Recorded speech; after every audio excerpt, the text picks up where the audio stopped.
À l'Union sacrée de la Nation, le Présidium réitère son soutien à son autorité morale. Une réunion mettant autour d'une table cette équipe dirigeante a eu lieu lundi.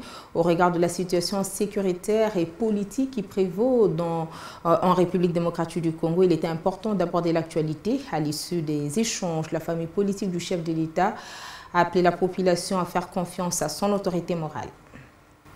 Après avoir passé en revue la situation générale du pays, particulièrement l'insécurité persistante dans sa partie est, déplorant les massacres de nos compatriotes dans l'est de notre pays et présentons nos condoléances les plus émues tant aux familles éplorées qu'à toute la nation congolaise. Réaffirmons notre détermination à sauvegarder et à consolider plus que jamais l'indépendance, l'unité, la concorde nationale, conformément à notre Constitution et aux lois de la République.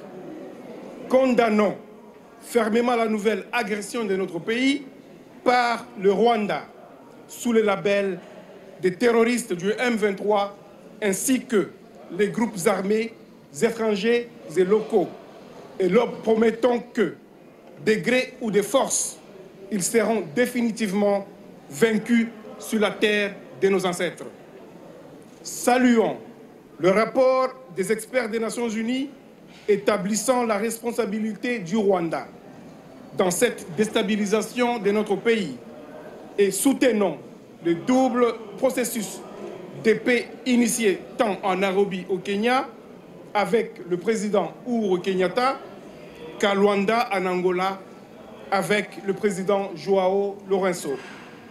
Soutenons inlassablement les forces armées de la République démocratique du Congo, la police nationale congolaise, ainsi que tous les services de sécurité civile et militaire dans leur combat pour la défense de l'intégrité territoriale de notre pays. Appelons le gouvernement de la République à intensifier l'assistance aux populations victimes de cette agression et de poursuivre le recrutement massif de la jeunesse au sein de nos forces de défense et de sécurité. Lançons un appel pressant à toutes les nations amies et prises de paix et de justice afin qu'elles intensifient avec notre pays des relations d'amitié